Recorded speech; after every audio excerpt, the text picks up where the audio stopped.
Tirana është në full acceleration, pra është një përshpejtim të madh dhe tash ky përshpejtimi ka bërë jo vetëm shtetëzim, por edhe mbivendosje, vlerash e tjera. Kjo krijon atë ndjesinë që shumë bëjnë asgjë, aftë bën atë që duhet. Për mua, si dikush i lindur në vitet 90, është shumë interesante me rigjet copzat aty qyteti që unë nuk i gjej në përditshmëri, por ato janë të ngurtësuara në poezi. Është edhe prishja e këtij mobilitetit social që është shumë e rëndësishme që të ekzistojë në qytet. Se përndryshe qytetet do kthehen në qendra fantazëm, ku njerëzit nuk do kenë më mundësi të komunikojnë me njëri tjetrin. Çfarë do t'i afrosh ti vizitorit? Lëre pra vendas si indigjenin, si tashmë nuk ka vlerë. Ne jemi përpjekur në nivel shumë të orientuar shtetëror që ne të tregojmë mrekullinë arkitekturore që po lind në Shqipëri. Mjafton të shkruaj The Economist për ne dhe ne le të spostohemi në periferi. Turisti gjithmonë i mirë, domethënë një njeri i shkret që e marrin për dorë dhe i tregojnë disa gjëra. Personalisht unë jam i thyer. Po. Ti do të doja shumë ta përfituar këtë podcast. Jam i thyer.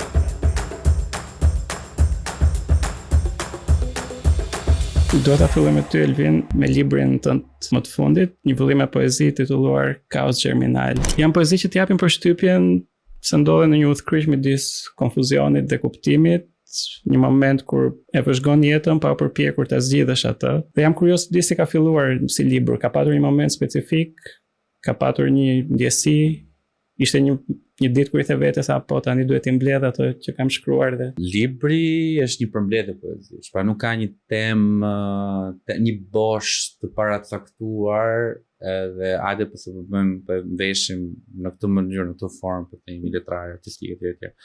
Është një përmbledhje poezish, aty mund gjenden janë dy poezi që janë shkruar kur kam qenë 20 vjeç, pra kaluar 15 vite, por shumica e materialit është 3-4 viteve të fundit. Ka patur, mendoj, edhe një farë pjekurimi nga ana ime në nivel sa i përket poezisë, ku unë jam bjerë më konfident që kam diçka për treguar. Nuk e di, konfuzion e thotë titulli, ka goxha brenda në çdo poezi, po ka edhe qartësi për disa gjëra, ka edhe është një vajtje edhe më shumë se sa për të ngecur konfuzion dhe për të dhënë një kuptim gjithë kaosit, konfuzionit që mbretëron ose që na rrethon, varet se sa të prekë libër. Mundohet të ketë ura lidhse, ka pishmallëk, ka shumë gjëra brenda. Po boshti është ajo pjekuria që unë, ose si më thënë, ndjesia ime sigurisë në një moment që tash ndoshta ka diçka që mund në gjithë këtë gjëja ka diçka që mund ta ndaj me tjerë. Po tani që ka kaluar një farë kohë, nuk e di nëse je kthyer ose e ke shfletuar prap, e gjen akoma zërin tënd, domethënë të njëjtin zë brenda ti apo është zëri, të duket sikur zëri i një personi që ti nuk je më një version i vetes tënde i shkuarës. Që unë shpëtoj nga vet kritika, nga kritika etj që ndonjëherë mungon. Kam dashur të jem më i ftohtë, ta lë më njanë dhe them tani libri, meqenëse është punë në grup, pra ka pasur një redaktore, ka pasur një botuese, ka pasur një punim grafik, ka pasur një person që ka punuar kopertinën, ka pasur edhe një mbulim dhe një kurim vizual etj. Kam dashur ta nxjerr si produkt që ka tani autonominë e vet, ka personalitetin e vet, edhe është i përket botës. Kjo është ajo ndjesia ime që do t'i shpëtoj përgjithsisht.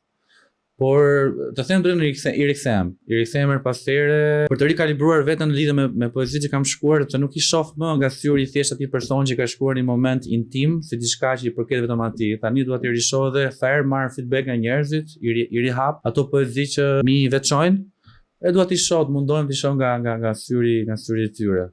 Gjakto nuk do jem asnjëherë, kritik sa vjen e bëhem më shumë me veten, por gjëja që më impresionon më shumë është që ato poezi shumica janë goxha intime, janë goxha personale dhe kur e shoh që ka njerëz që rezonojnë, shpëtoj nga pak.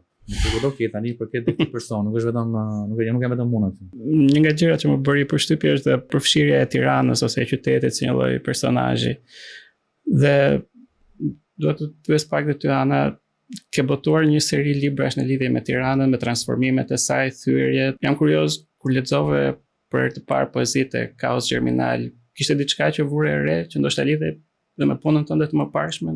Kjo është një pikë shumë interesante për mua, sepse një nga arsyet parsorë pse unë vendosa ta merrja përsi për këtë projekt votimi, ishte pikërisht settingu i qytetit. Çfarë do thotë kjo? Ka disa libra, botime, vëllime të vogla poetike, për shembull viteve 90, që mua më pëlqejnë shumë, një pjesë e cilave nuk gjenden më në qarkullim, sepse edhe ata autor, ata poet, në një moment kanë vendosur të largohen nga Shqipëria, një pjesë kanë ikë në Amerikë, një pjesë i është vendosur diku tjetër dhe domethënë e kanë rreshtur aktivitetin e tyre si shkrimtar. Megjithatë, për mua si dikush i lindur në vitet 90, pra që nuk e ka jetuar në mënyrë të ndërgjegjshme Tiranën në viteve 90, është shumë interesante me rigjet copëzat atij qyteti që unë nuk i gjej në përditshmëri, por ato janë të ngurtësuara në poezi. Në një farë mënyrë mua më ka pëlqyer që Elvini ka shkruar për një brez specifik të kësaj Tirane që jeton atë copës në një mënyrë specifike. Çfarë do të thotë kjo? Kjo do të thotë që nëse ne shpesh e lavdërojmë universalitetin apo përmasën atemporale apo jo hapësinore të letërsisë, në këtë rast mua më pëlqen fakti që kjo poezi është edhe një poezi lokale, sepse kam shpresën që gjithë rinia jonë në një farë mënyrë, pra kjo që ne ndajmë për momentin në këtë qytet, edhe kur të humbas pas shumë viteve, siç duket që ky qytet ka një mani për ta asgjësuar shenjën vazhdimisht, do mbetet në poezi. Më kupton, dhe mbase nuk e di, brezi i vllait tim që tani është 20 vjeç, do mundet të rigjej një copës të Tiranës që ne të gjithë kemi jetuar. Që për mua kjo është shumë e rëndësishme.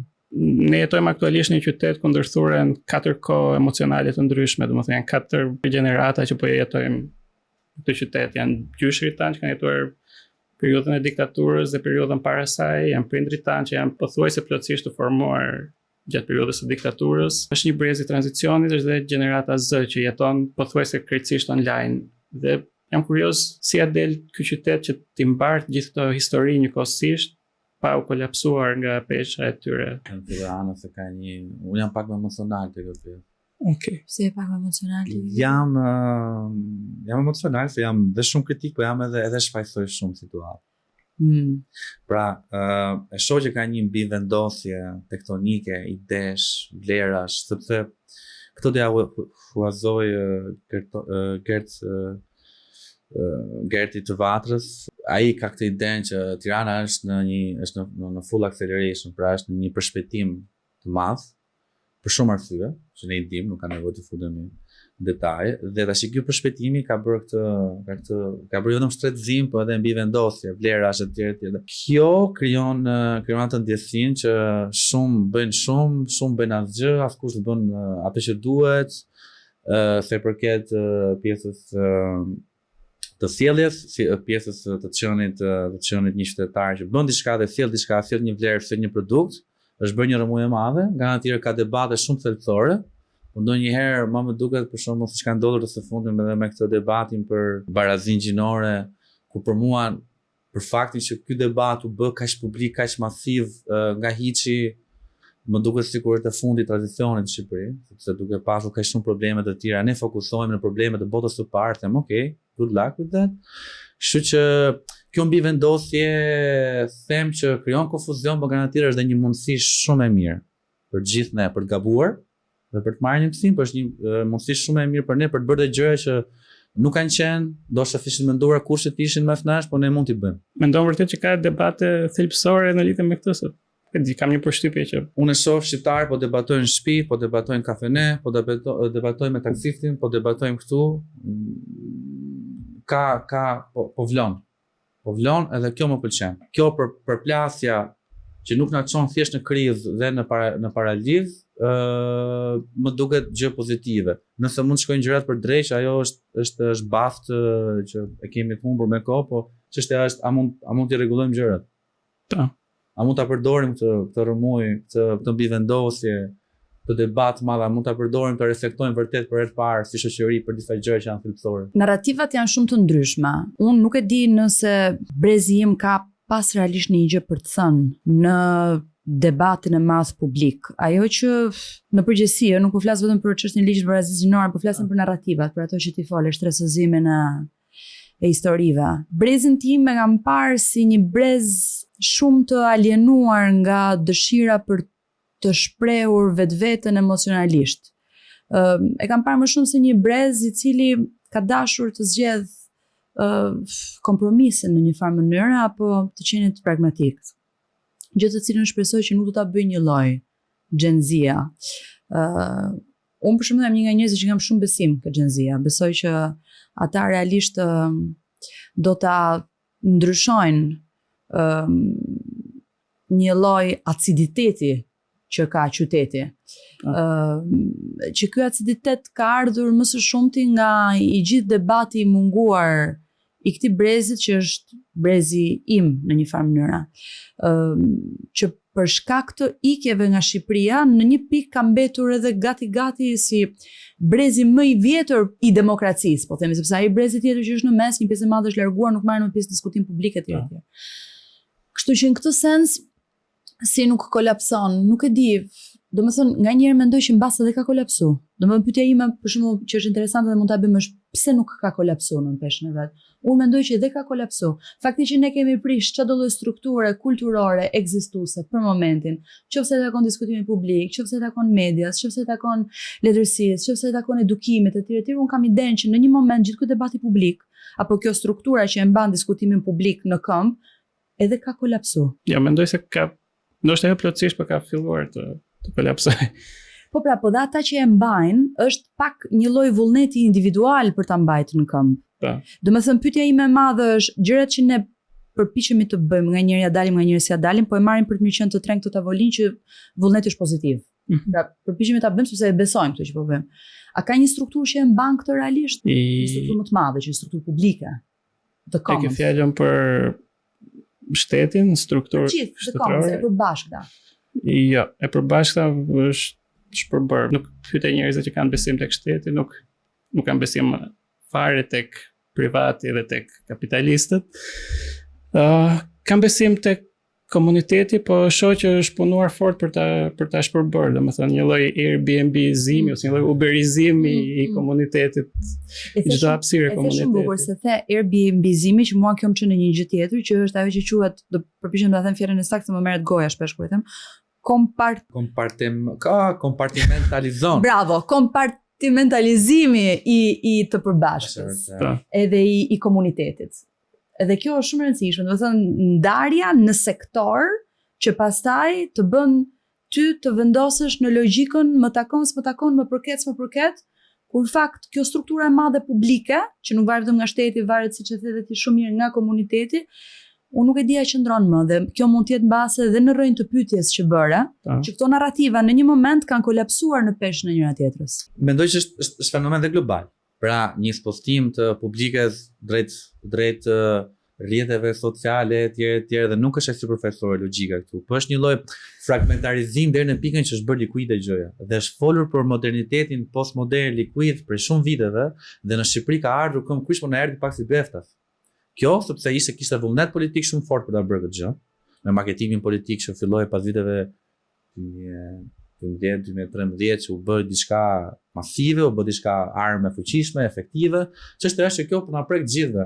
Dhe është shumë e vërtetë ky fragmentarizimi që është shumë atomik për gjëra për qenë në ndërsi thona, e kur vjen puna e shoh që ka debat, pra për mua vlon në terma shumë absolute gjëja.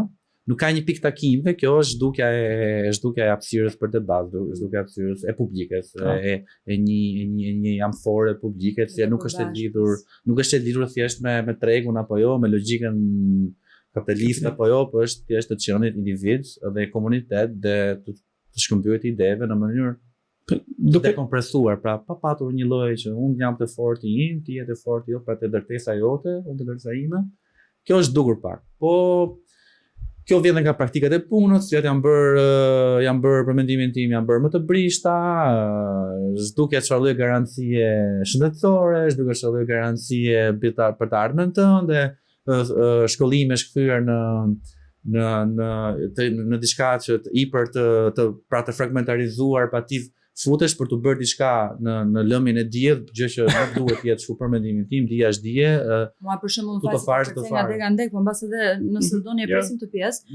Po mua më duket skandaloze për shembull gjithë ato programet që kanë futur këto shkollat private super shtrenjta në Shqipëri, që ti del dhe praktikisht bën 3 lëndë. Unë e kuptoj që ky mund të jetë një sistem, nuk e di, një sistem anglez apo nuk e di çfarë është. Ai promovohet. Po, por mua nuk më duket okay. Dhe pyetja ime e madhe është domethënë si në një shoqëri e cila vjen nga një traditë edukative dhe arsimore, një lloj tjetër që quhen në shkollë sovjetike, nuk ka rëndësi ajo që është, okay? Në të cilën në thelbi ka qenë formimi humanitar, pra në një farë mënyrë ti formohesh si qenie njerëzore. Pastaj ke një brez i cili edhe nëse nuk shkollohet aty, synon të shkollohet, sepse ai është modeli i prestigjit. Në një shkollë në të cilën ti del gjithsej me 3 lëndë, kupton, nuk arrit dot ta kuptoj mirë çfarë sjell kjo pasaj në formimin si qytetar. Ti je i formuar për të bërë pjesë të tregut. Po pra, këtu doja të dilja. Po, bravo, do të ti specializohesh në një kompartiment. Ka një mënyrë për të rezistuar kësaj gjëje, një mënyrë, ndoshta ka shumë mënyra, po një mundësi për të rezistuar, se shoh që shumica e njerëzve kanë një lloj alergjie kur i përmend publikën, kur i përmend solidaritetin, kur i përmend komunitetin. Nuk e di, ndoshta ndonjëherë është gjëja më e kollajt për ngrit botën është thjesht leva, pra për të kthyer tek ajo, tek pjesa më e thjeshtë, tek gjëja më pa e kompleksuar dhe pa e komplikuar kaq shumë çështjen. Shko, futur universitetit për dijen. Dhe pastaj e shohim kur të dalësh nga aty, ndoshta bën, ndoshta nuk bën për të qenë president. Po çështja është që ti duhet një herë të futesh një lëmi edhe të zhytesh aty brenda, të kënaqesh me dijen e ta përjetosh edhe është shumë e çuditshme se unë kam vërë një pattern, një do ta them shqip. Kam vërë një model, të cilin e vura re domos dhe studimeve në Itali. Shikoja studentët shqiptar, të cilët nga një lloj pragmatizmi si vitparista fillonin dhe dashuronin kaq shumë dijen në një moment, dhe aty u kuptoja pse, sepse në Shqipëri prej shumë viteve propagandoi që në shtëpi që ti do shkosh në shkollë të bëhesh diçka në jetë. Të gjesh një punë. Ndërkohë, kultura italiane e shkollimit, që unë nuk them ndoshta është më e mira, ishte që ti shkon aty për unë mendoj se është më e mira. Për të hapur diapazonin tënd të dijes dhe për të apasionuar në diçka në jetë. Pastaj përfundon që merr pjesë në Occupy, zë mensën edhe shpërndan gazeta Lotta Continua. Lotta Continua jo, ishte shumë dramatike, shumë drama, kjo është ideja që duhet ta shikoj aty në aksion që ne si student shqiptar dashuronim dijen në një moment, në një fazë të avancuar të jetës, sepse më në fund e kuptonin që dija nuk ishte thjesht funksion. Një shkëmbim, të shkoj të futem aty, të bëhem doktor, profesor, që të kem para, të bëj vilën. Jo, është një botë më vete, është një kënaqësi më vete që kush e ka, luma i që ka. Mi pra po, nga ana tjetër, nëse mund të ndërhyj pak këtu, problemi është sistemik, sepse kjo dëshira apo dashurimi i dijes për cilin ti flet, që është ideali më i madh njerëzor, mendoj unë, që ne mund të mendojmë, është domethënë pika në cilën ne punojmë dhe studiojmë për të përmirësuar dijen njerëzore, pra është një ideal i jashtëzakonshëm. A mundet që njerëzit të operojnë me këtë mindset në momentin që ata jetojnë në një sistem që siç e përmend edhe ti shumë mirë shpara kur erdhi puna ke pra të fjalën që unë nuk e them dot qartazi. Bravo. Mentalizimi. Okej. Kur nuk ke arsim të mirë, kur nuk ke shëndetësi të sigurt, kur e ardhmja jote nuk është e sigurt, pra njerëzit fillojnë dhe hyjnë pastaj në këtë modalitetin e pasigurisë për të ardhmen, që pastaj ushqehet edhe nga të gjithë bufonët e mundshëm që përdorin terrorin dhe frikën ke qytetarët si levë kryesore të diskutimit publik. Domethënë kjo është për cilin fleti është një kopsht Edeni, që le të mësojmë për dashurinë ndaj dijes, edhe le të mos mendojmë çfarë do ndodhi në të ardhmen me jetën tonë. Okej. Je dakord. Absolutisht dakord. Është botuta ime, nuk mund ta kundërshtoj. Jo, patjetër. Ka një poezi në libër e cila titullohet Më mundi algoritmi, që flet për një lloj mposhtjeje jo dhe aq lidhur me teknologjinë, por një lloj mposhtjeje ekzistenciale.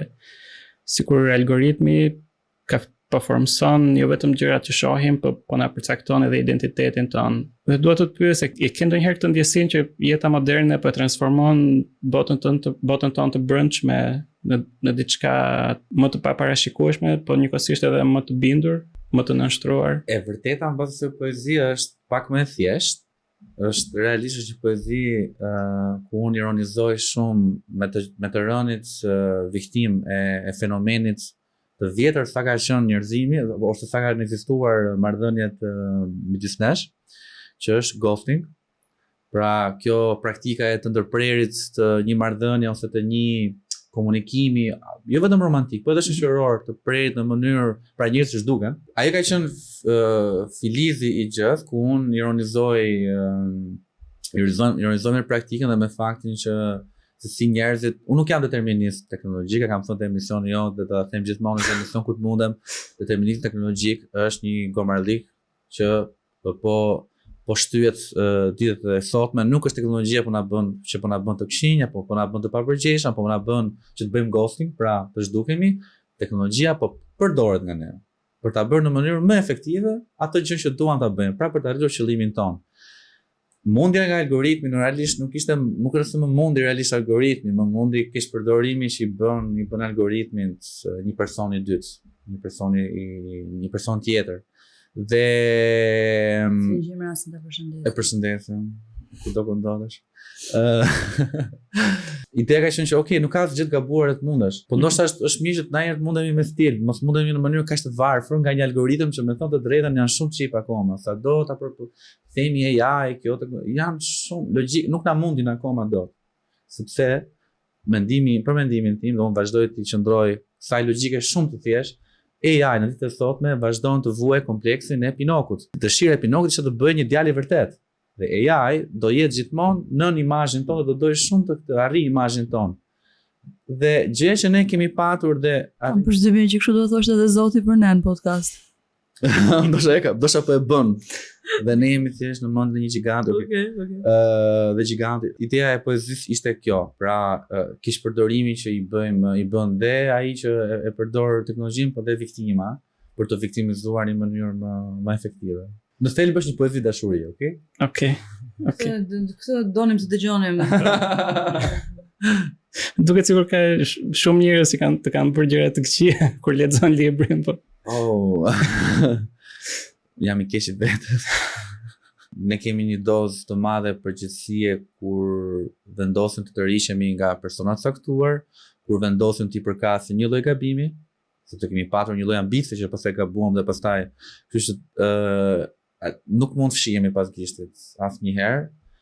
Dhe më pëlqen gjithashtu që edhe kur reflektoj për dikë tjetër që ndoshta unë po e gjykoj dhe po ironizoj, dua ta tanis nga vetë në fundja, nëse ai person po arrin të ketë një lloj reagimi ndaj meje, ka patur një lloj stimuli nga ana ime, dhe më pëlqen që në vend që ti të shtrit gishin e akuzës apo të shkruaj në veten e tretë, në vetën e parë më pëlqen më shumë. Kjo është edhe për të traumatizuar dhe çik probleme, se fundja ato poezi nuk është se po flasin për probleme, a kupton, mbaroi universi. Janë më personale. Pjesa më e madhe të poezive është një lloj shqetësimi edhe për faktin që uji kalon në nurë dhe jemi gjithë mirë. Nga këndvështrimi juaj, duke parë, po themi, trendin e autorëve dhe të lexuesve shqiptar për gjatë viteve, sa ka ndryshuar kjo epoka digjitale, gjërat për cilat shkruhen dhe mënyrën si shkruhet nga autorët shqiptarë? Do të thënë, ka ndonjë tendencë drejt një letërsie më dokumentare, një lloj letërsie më nostalgjike? Letërsia shqiptare që shkruhet sot vazhdon të jetë jashtëzakonisht sentimentale. Mendoj që ka një lloj rrekjeje për të qenë politika. Nuk e di realisht sa ja del. Tani janë duke u përpunuar shumë trauma të viteve 90, gjë që është gjë e mirë, sidomos sa i takon, po themi, backgroundit familjar dhe temës së zhvendosjes në qytet të shumë prej autorëve të rinj të cilët shkruajnë. Gjë për shembull, kjo është një nga gjërat që unë kam vënë re. Jam e bindur që kam humbur shumë gjëra tjera, po kjo është ajo që më ka interesuar, se nganjëherë edhe vështrimi është selektiv. Që unë kam gjetë në letërsinë bashkëkohore shqipe. Dhe duke qenë se së fundmi kjo është një temë e cila po diskutohet shumë edhe online në kuadër të nismave të shoqërisë civile, botimeve të ndryshme etj. Kjo i ka dhënë edhe një lloj, i ka dhënë zemër autorëve të rinj që të shkruajnë për këtë traumë familjare, që pastaj reflektohet në shkrimet e tyre, diçka që është shumë e mirë. Kjo është një gjë shumë e mirë. Për mua kjo është një pjesë e së shkuarës që po përpunohet. Pastaj vijon të mbetet relativisht nostalgjike për ato që janë kjo është për ata që janë autorët e mirë në gjykimin tim gjithmonë. Pastaj për ata që nuk janë autorët shumë të mirë në gjykimin tim, kjo qasje ndaj teknologjisë ka bërë që ata të përpiqen të bëjnë një letërsi që është globale, gjë që mua nuk më pëlqen. Të nisësh me idenë që unë do shkruaj një histori që nuk ka rëndësi, është lexohet nga lexuesi në Tiranë apo lexohet nga lexuesi në Londër, për mua është gabim. Sepse unë i ri shprehjes së famshme të Hemingway që njeriu duhet shkruaj për atë që njeh. Dhe pastaj tutul mund të paezën, sensin që një letërsia e mirë rezonon pavarësisht ku ndodhet. Kështu që mbase kjo për t'ju kthyr state mbase në kjo qasje ndaj teknologjisë ka kriju një lloj pritshmërie shumë të madhe që njerëzit duhet shkruajnë si ajo që qarkullon, por shpesh pa e kuptuar. Në qoftë se heqim domosdoshmë këto transformimet e mëdha fizike, zhurmën digjitale, nostalgjinë, lodhjen politike, çfarë mendoni që mbetet akoma në zemër të këtij qyteti të Tiranës? Dua të faktoj se duke dëgjuar Anën, kisha dëshirë të thoja jo për vetë burrje, po brenda të kaosi germinal, që kem në sekond librit, aty ka flitet shumë në një mënyrë pra personale, flitet shumë për gentrifikimin, flitet shumë për mungesën e alternativës, flitet për koshat e ri të bashkisë. Për koshat e ri të bashkisë, të cilat kanë qenë gjithmonë një flamur i madh i progresit në Tiranë dhe i fshehjes pas gishtit. Po të ishim do Tiranës, mua do më mbeten dy gjëra. E para është paradoksi. Unë më duhet sikur jetoj në mbretërinë e paradoksit, dhe është një nga arsyet se unë nga Tirana s'do duhet largohesha kurrë, vetëm për ndonjë arsye madhore.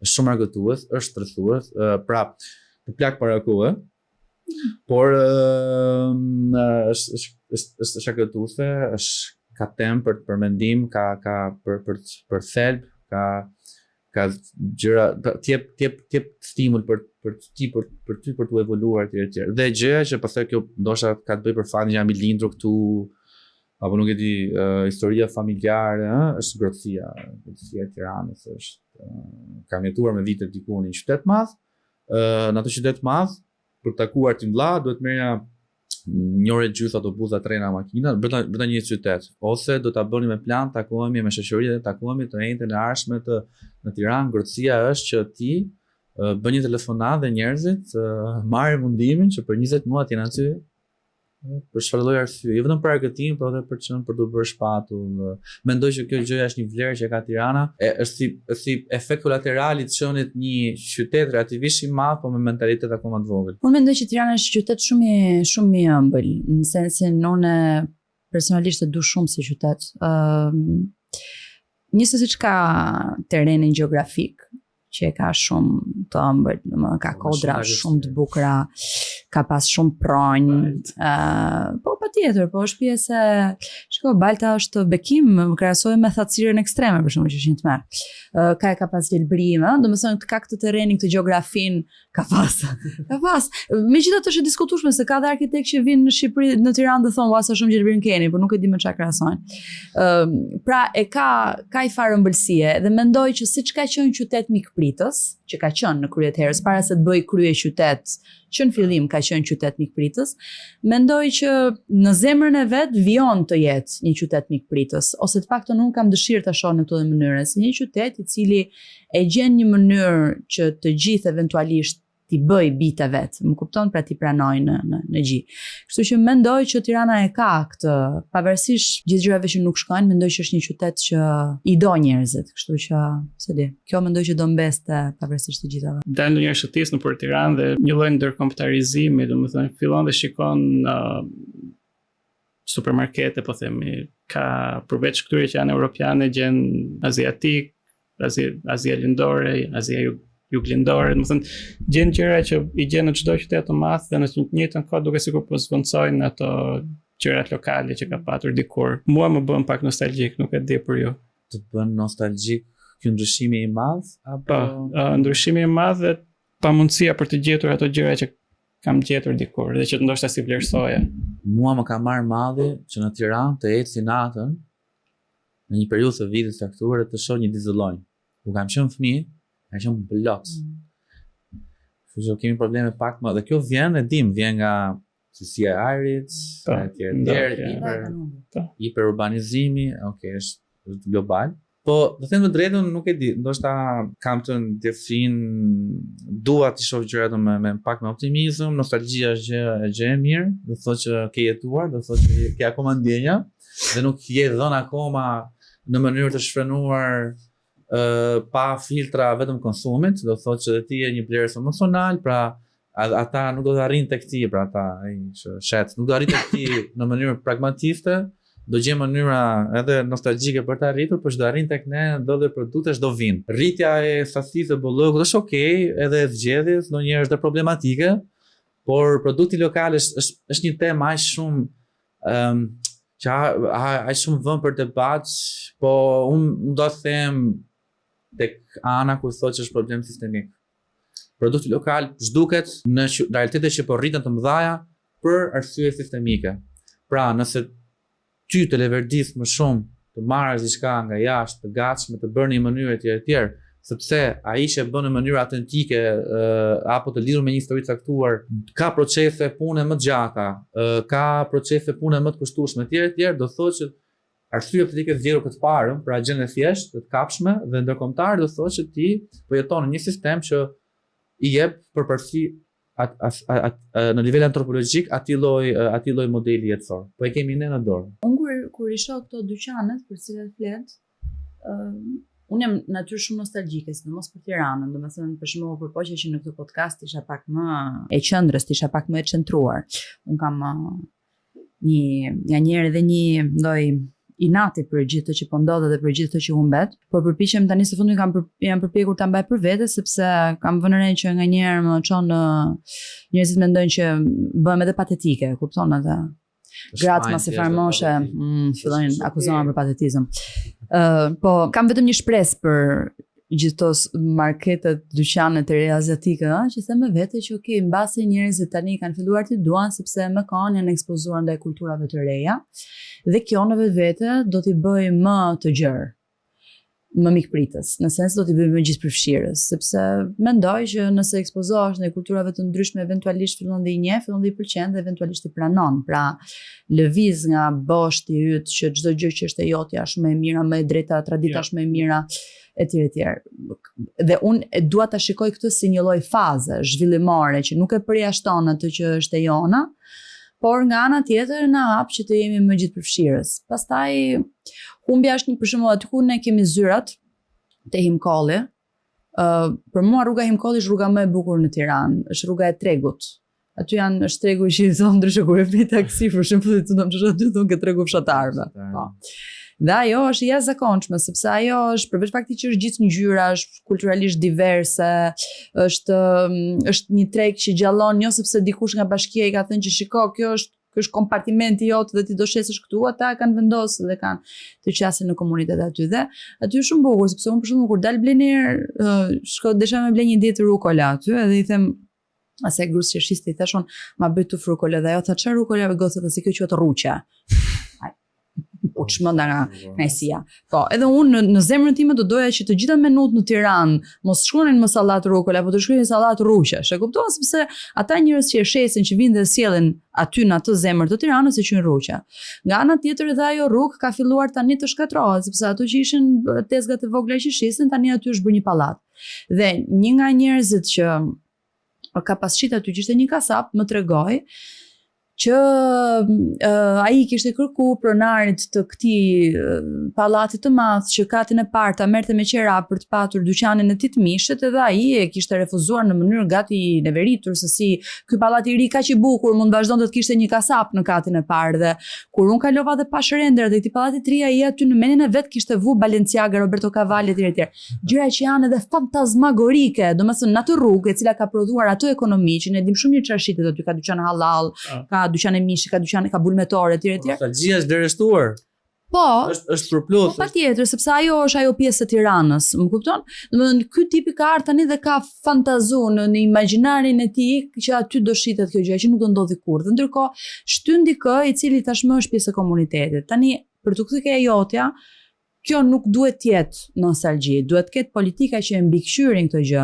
Dhe unë vërtet mendoj që edhe politikat publike duhet të shërbejnë në një farë mënyrë si një normë deskriptiviste, pra që e lexon qytetin, e kupton ku kanë zonë vend gjëra dhe e prezervon atë realitet ashtu siç është, nuk përpiqet t'i ngrej ata. Se unë realisht nuk mendoj, e disa herë vjen aty policia bashkiake nuk e ke idenë që i marrin i lëvizin ata. Po ti nuk ke pse, më kupton ti spostosh ata, nuk ke pse e sajon një treg nga fillimi kur ajo është ekzistuese, njerëzit vinë aty shumë bukur. Kishe shumë përzierje shoqërore, gjen dhe njërin që dikur ka qenë deputet, tani nuk është më, që shit aty, ca njerëz e kapin, thonë si iket ti, se kur iket ti ishte më mirë, në fakt nuk ishte më mirë, por nuk ka rëndësi. Pra, çdo gjë ndodh aty. Edhe humbja e këtyre realiteteve shkakton një nostalgji shumë të madhe, që nuk është vetëm nostalgji, është edhe prishja e këtij mobilitetit social që është shumë e rëndësishme që të ekzistojë në qytet. Se përndryshe qytetet do kthehen, zemrat e qyteteve do kthehen në qendra fantazëm, ku njerëzit nuk do kenë më mundësi të komunikojnë me njëri tjetrin. Edhe unë nuk dua të mendoj që ky është një qytet i mirë, sepse të gjitha monopolet e mëdha që e kanë bërë këtë gabim në vitet 80 tani janë duke bërë politika të jashtëzakonshme urbane për të risjellë atë që është miksi social, që biznesi i vogël të bashkëtojnë në të njëjtën hapësirë ku mbasen bashkëtojnë zyrat e një korporate, sepse ajo nuk është qytet i shëndetshëm, ta ndash në kompartimente.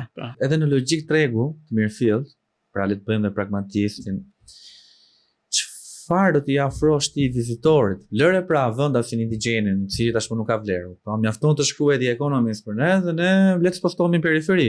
Okej, s'ka gjë, unë që kam jetuar këtë qytet nuk ka problem, që kam bërë shkollën aty nuk ka problem, unë nuk do kem më mundësi ta blej shtëpinë përballë në shkollën time. Nuk ka problem. Ekonomia, zhvillimi, progresi, nuk asnjë problem. Çështja është po dhe nëse ti spostohet të shkon tek logjika e biznesit për turistin e huaj etj. Më fal, po je në një pjesë në një qyteti ose je një qytet i cili nuk të ofron Louvren. Ti ofron atë që ofron në nivel kulturor dhe pika të veta të interesit. Çfarë ty të ka veçuar në rajon apo në botë ka qenë ai vlimi jetësor, ai paradoksi, ai çfarë ajo situata. Dhe nëse ti ja heq atë limfën vitale qytetit, pa çfarë pastaj, se çfarë do ofrosh. Ju ka rastisur besoj të dëgjoni këta guida turistike kur ju flasin grupeve të turistëve në Tiranë dhe domethënë historia dhe realiteti që përshkruhet dhe ndërtohet në sytë e turistit. Turisti gjithmonë një i mirë, domethënë një njerëz i shkret që e marrin për dorë dhe i tregojnë disa gjëra. Personalisht unë jam i fyer. Po. Ti do të doja shumë ta titulloj këtë podcast personalisht. Jam i fyer. Jam i fyer, se s'do të them një fjalë tjetër. Jam i fyer, pasi ndihem pak i tallur. Ne e dim shumë mirë se si funksionon logjika e tregut edhe kur krijohen të narrativat, pra këto artikujt e hedhura diku dhe pastaj krijohen për të na thënë ne shqiptarëve ose që unë të zgjoj një mëngjes të them mendoj për mua ka shkruar The Economist për Tiranën. Nuk më ndjen.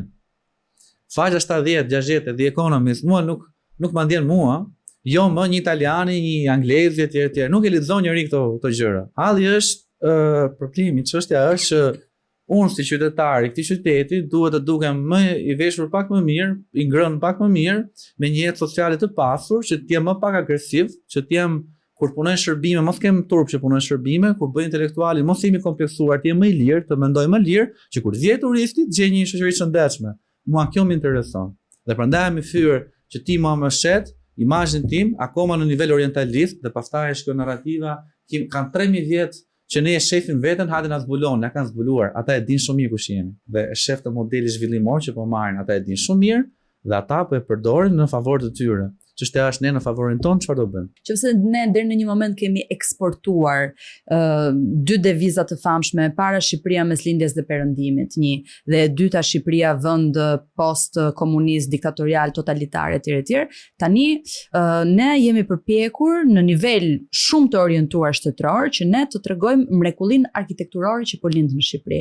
Po ta shikosh, kjo është një gjë super e injektuar, që nga me çfarë kemi dashur të përfaqësohemi në Bienalen e Arkitekturës së Venecias këtë vit, që vendosëm të çonim mrekullitë e kullave tona, praktikisht prodhuam edhe kartolina me rendrat e kullave që s'janë bërë gjë që unë jetën time nuk e kam pa kurrë që të prodhosh për Bienalen e Venecias kartolina me këto. Pra për të eksportuar modelin e ri të Tirana, kjo mek e arkitekturës bashkohore, dhe të festivali Bread and Honey, që më shumë se një festival do të ishte një panair, jo Bread and Honey, Bread and Salt, Bread and Salt, e gjithë kjo narrativa e re tani në vetvete është krijimi narrativës së re edhe turistike të Tiranës. Pra me idenë që hajde, shihni çfarë po ndodh me transformimin urban të këtij qyteti dhe se si janë emrat më të mëdhenj të arkitekturës globale, ata që punojnë që po punojnë në Tiranë, që është e vërtet, për zhgënjimin tim kolosal, ka arkitekt që unë nuk do ta kisha menduar kurrë që do bëheshin pjesë e këtij programi, ribrandimi, po që mbase është shumë e vështirë të mbash zyrat me gjithë ata punonjës në një vend si Europa ku s'ndërton më asnjëri, vetëm restaurojnë në këtë pikë. Kështu që unë e kam, dhe këtë e kam bërë sepse është ajo që them, që kur kam mbajtur vesh në gjithë guida turistike në Tiranë, transformimi këtyre viteve është që tashmë janë zhvendosur nga guida me një lloj backgroundi historik kryesisht, tashmë kemi kaluar edhe në turizmin e arkitekturës së re të qytetit. Dhe aty është interesantja që çfarë diskursi mbahet përpara, sepse duke qenë se e gjithë kjo është shumë e re, çfarë thot një palë nuk thot pala tjetër. Megjithatë unë kam idenë që turisti, siç tha edhe Elvina, na ka zbuluar shumë mirë. E di shumë mirë. Dhe di pak a shumë mbi çfarë modeli bazohet ky ribrandim. Shumë faleminderit. Faleminderit shumë. Faleminderit Bjorn. Ky podcast mbështetet nga Abi Bank.